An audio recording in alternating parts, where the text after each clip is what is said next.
2019 Hyundai Veloster North First Drive Review, Naughty and Nice. Nürburgring, Germany. The N in the 2019 Hyundai Veloster N's name supposedly represents Hyundai's R&D base back in Namyang. With the excuse to visit Germany, I'm glad, and also stands for Nürburgring, the track on which it was honed and symbolic of the car enthusiast culture it wants a piece of. Because here in the Eifel mountains it feels like a permanent party for gearheads. The parking lot where you access the Nordschleife for the legendary tourist laps is buzzing with cars from every corner of Europe. The air around the track is thick with barbecue smoke, hot brakes and adrenaline, high-performance engines echoing across the rolling landscape long after the track has shut down for the day. It's a heady atmosphere, and exactly the spirit Hyundai wants to capture for an American audience in the Veloster N. The man tasked with doing that is Albert Biermann, recruited from an equivalent job at BMW M for his instinctive understanding of what enthusiast drivers want. Proof of that is evident in the number of M2s and Ms you see pounding the Nordschleife tourist sessions.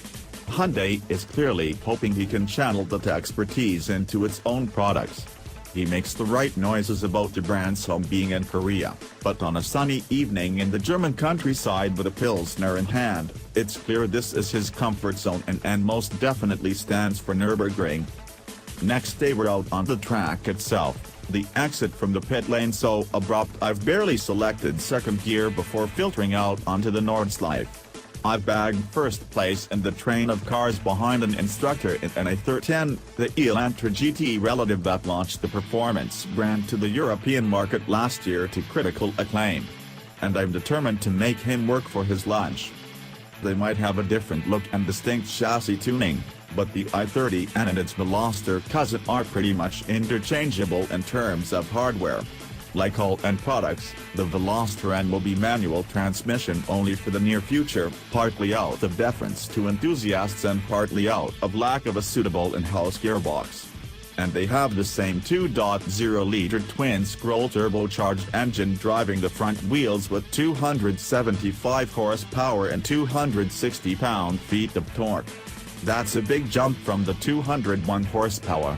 1.6-liter Veloster Turbo Ultimate and puts it square between the Golf GTI and all-wheel drive R, which is no accident given Volkswagen's performance products are the benchmark Hyundai needs to exceed. And the Veloster N is equipped to do just that. The looks are significantly beefed up while under the skin lurks significant body reinforcement and a rear strut brace to provide a solid basis for the steering and suspension. There will be a base model with 250 horsepower and brake-activated torque vectoring, but this performance package version gains 19-inch wheels, bigger brakes, Pirelli P0 tires, a lower final drive, and a fully active, electronically controlled corner carving differential similar in spirit, if not design, to the VAC system on SE and Autobahn-level Golf GTIs.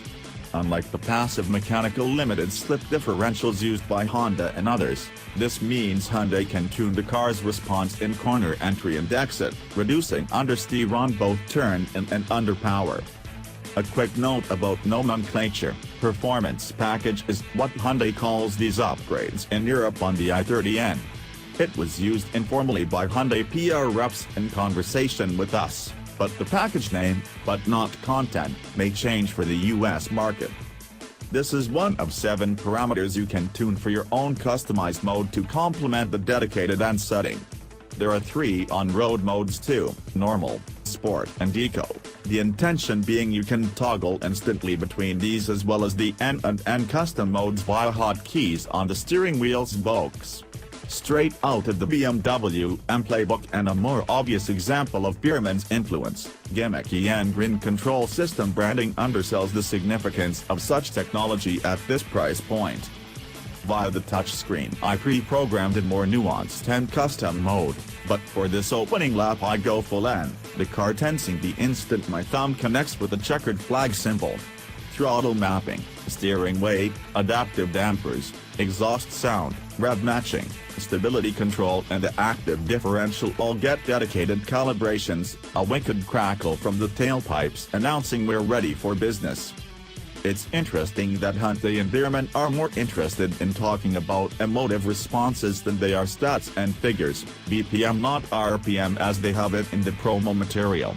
In the high-pressure environment of a Nordschleife hot lap that translates into confidence-inspiring control responses contrived by folks who clearly understand what makes fast cars fun.